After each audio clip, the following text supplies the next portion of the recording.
Uma campanha com mais de 70 organizações da sociedade civil defende tributar os super ricos aqui no Brasil. Para essas entidades, o país é uma espécie de paraíso fiscal, onde as altas rendas e grandes patrimônios praticamente não pagam impostos, enquanto a classe média e os trabalhadores assalariados se sacrificam para bancar esta, abre aspas, festa da isenção. Sobre essa questão, nós conversamos agora com Ricardo Bezoini, que foi ministro de Estado nos primeiros governos Lula e também no governo da presidenta Dilma Rousseff. Ministro Ricardo Bezoini, tudo bem? Prazer recebê-lo no Revista Brasil TVT. Seja bem-vindo. O prazer é meu estar com vocês na TVT e com todos os telespectadores e internautas. Vamos falar então um pouco dessa questão que vem muito se falando aqui no país sobre a taxação dos super ricos.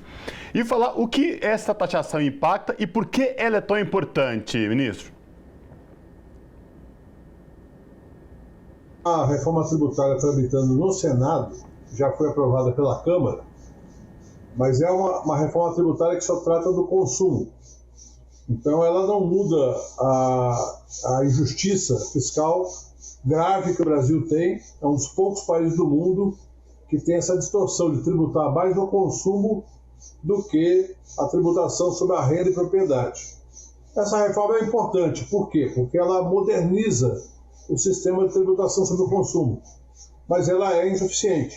Esperamos que seja aprovada, que o Senado aprove. Se tiver mudanças, volta para a Câmara. E a Câmara dará a palavra final nessa questão que é basicamente sobre o consumo.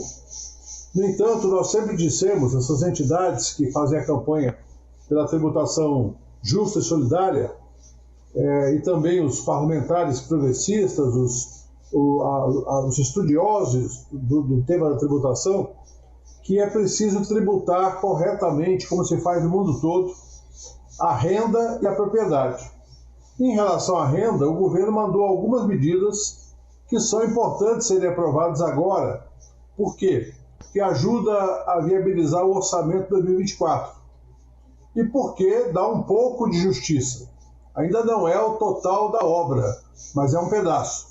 Uma delas é a tributação sobre fundos exclusivos, que são fundos de famílias super ricas, que são tributados hoje apenas no resgate. Enquanto os fundos da classe média, os fundos onde as empresas aplicam, são tributadas 2 vezes por ano e, portanto, há uma tributação anual em 2 vezes. E esses fundos são tributados só quando há o resgate. Se nunca houver resgate, não serão tributados. E o outro é a tributação dos chamados fundos offshore, que nada mais são do que investimentos de brasileiros no exterior em fundos de investimento que também tem o mesmo problema. Só são tributados se houver resgate e se o resgate for internalizado, ou seja, o dinheiro seja trazido para o Brasil. E, por último, a questão do fim da distribuição de juros sobre capital próprio, que é uma medida que foi tomada no governo Fernando Henrique Cardoso, lá no comecinho do governo, que permitiu que as grandes empresas, somente as grandes, as que declaram pelo lucro real, distribuam metade do lucro como se fosse juros, o que reduz a tributação na pessoa jurídica a 0 e tributa na pessoa física em 15%, enquanto salários, por exemplo, são tributados em até 27,5%. Então, a partir de você fez um grande panorama aqui de todos os assuntos, de tudo que está em questão e o que, de fato, isso poderia reverter, né, para a população, mas eu gostaria que o senhor pudesse falar um pouco também sobre esses projetos que tramitam agora no Congresso Nacional. Quais são as relações de interesses ali no Congresso Nacional? O que de fato a gente pode, qual a nossa expectativa de fato o texto ser aprovado da maneira como está, se já há algum tipo de alternativa de algum deputado ou senador que faça alguma contraproposta diante disso, e o que a gente pode esperar dessa tramitação lá no Parlamento? Na questão dos fundos, o relator, que é o deputado Pedro Paulo, do Rio de Janeiro, ele propõe uma mudança na tributação do estoque, ou seja, a tributação daquilo que já está contabilizado do passado.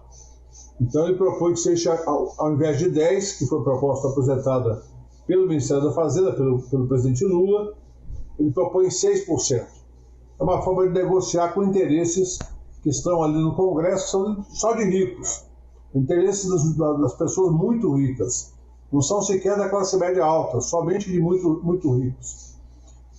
E a outra questão, para frente, tributaria normalmente como qualquer ganho de capital. O que é pouco até em relação a outras tributações sobre salário, por exemplo, mas já é um avanço. Sobre juros, sobre capital próprio, vai ter uma tributação à parte, uma tramitação à parte. Portanto, a tributação deve ser definida numa negociação mais próxima da votação do orçamento federal.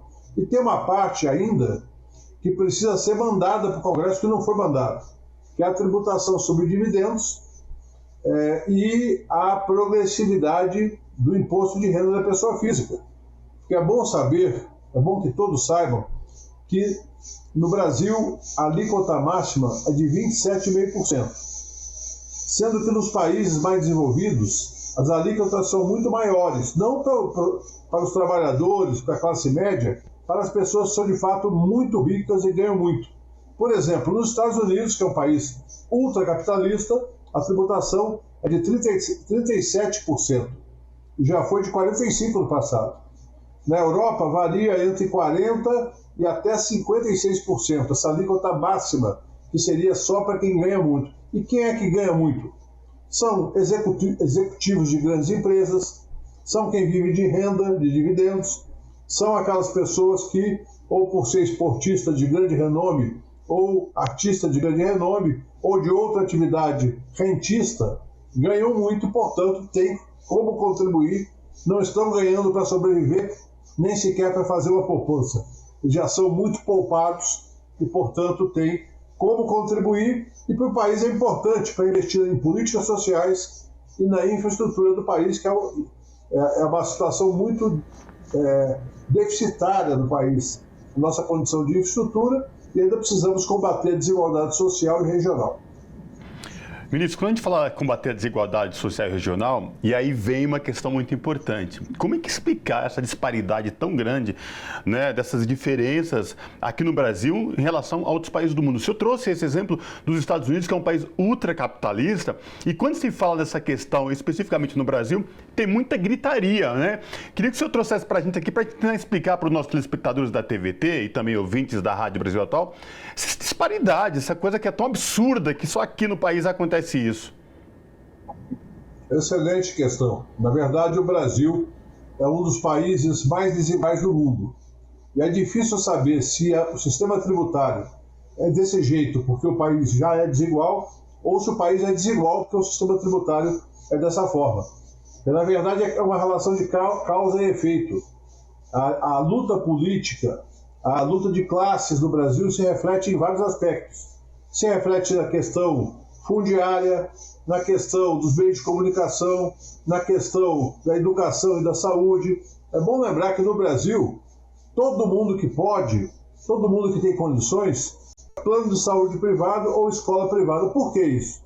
Porque não há recursos suficientes para garantir uma educação pública de qualidade, e a saúde pública, apesar do SUS ser uma conquista, também do atendimento cotidiano tem várias dificuldades que todo mundo conhece.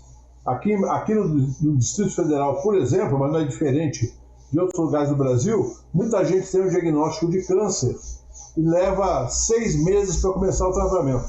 Por que isso? Por falta de recursos. Há uma desorganização muitas vezes, mas fundamentalmente por falta de recursos. Não há médicos suficientes, não há equipamentos suficientes. Então, essa desigualdade na saúde, na educação, na moradia, no saneamento, ela vem de uma estrutura econômica que ela é feita para a desigualdade. E o sistema tributário ele é causa e efeito simultaneamente.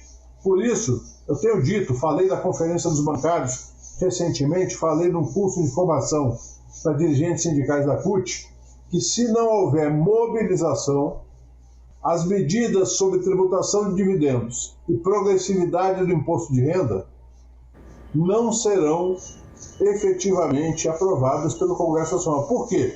Porque no Congresso Nacional, 2/3, pelo menos, representam os ricos do Brasil. Representam banqueiros, latifundiários, grandes empresas de mineração, grandes empresas educacionais e de saúde, e, portanto, não há interesse dessas pessoas, por relações de dependência política ou econômica com os ricos, de aprovar medidas que, de certa forma, afetam os ricos. Mas eu costumo sempre dizer, os ricos do Brasil são tão estúpidos e ignorantes que não sabem que uma tributação correta faz a economia funcionar melhor. E isso beneficia, inclusive, as grandes empresas dos ricos. O senhor bem colocou que esse conflito de interesses são interesses de uma parcela muitíssimo pequena da população brasileira.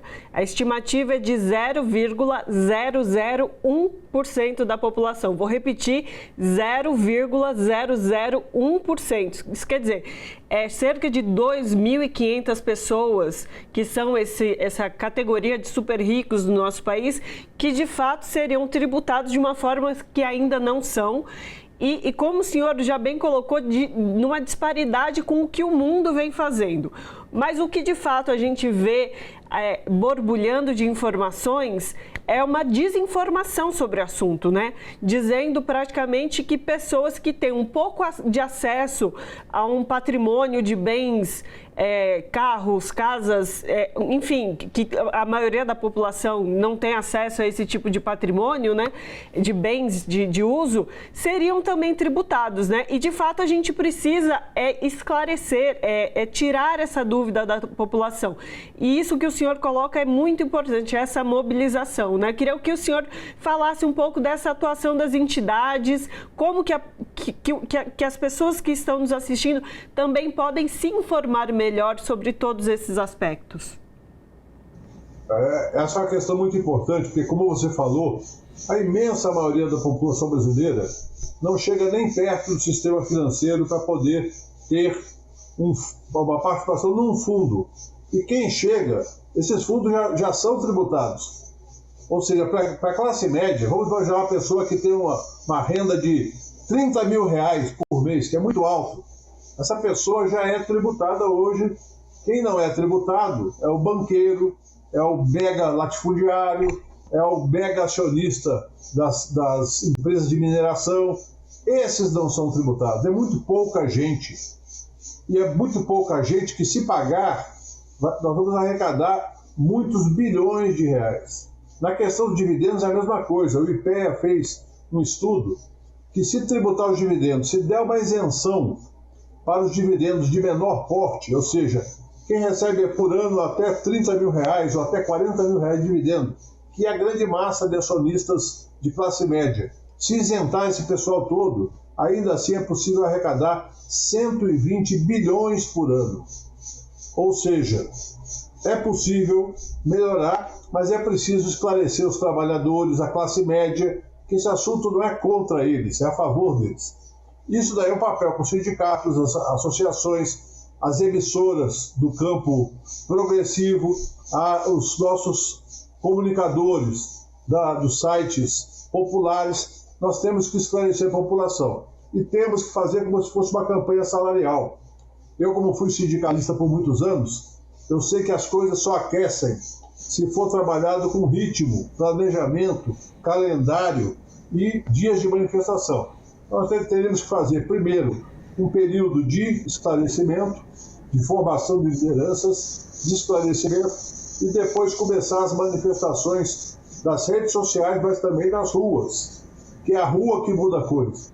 Se o povo não tiver disposição de manifestar, não adianta reclamar da injustiça do sistema tributário, que é muito injusto. Há uma rede de lojas para pets, e o dono dessa rede, que construiu essa rede há poucos anos, mas já está muito rico, ele deu uma declaração recentemente dizendo o seguinte: eu quero pagar mais imposto, mas o Congresso precisa aprovar. Porque ele sabe, como ele veio da classe média, ele sabe que como rico, ele paga menos imposto do que no tempo que ele era da classe média. Muita gente que está hoje na cúpula das grandes empresas sabe disso, que já foi classe média e fez uma carreira que permitiu chegar a executivo e ganha muitos bônus, ganha altos salários. Mas mais do que os altos salários, os que vivem de renda. Nós precisamos entender o seguinte: no Brasil, quem é rico não é só quem batalhou para ser rico. Muita gente que teve herança, que recebeu de gerações passadas. Inclusive, boa parte desse patrimônio foi construído de gerações passadas em cima do sangue dos afrodescendentes e dos indígenas. Ou seja, uma riqueza que tem uma origem espúria. E nós precisamos tributá-la, pelo menos tributá-la, já que nós temos uma ordem jurídica que não permite um confisco de parte dessas riquezas, que seria o ideal. Mas vamos tributar adequadamente e usar esse dinheiro para combater a desigualdade, a miséria e o atraso de infraestrutura do Brasil. Perfeito. Conversamos com o Ricardo Berzoini, que foi ministro de Estado nos primeiros governos Lula e também no governo da presidenta Dilma Rousseff. Muitíssimo obrigada por todo esse esclarecimento. De fato, a população precisa buscar se informar cada vez mais sobre o assunto e estar mobilizada para que as desigualdades vão decaindo, né? A gente tenha cada vez mais desigualdades no nosso país. Muito obrigado a vocês e até a próxima. Abraço. Abraço.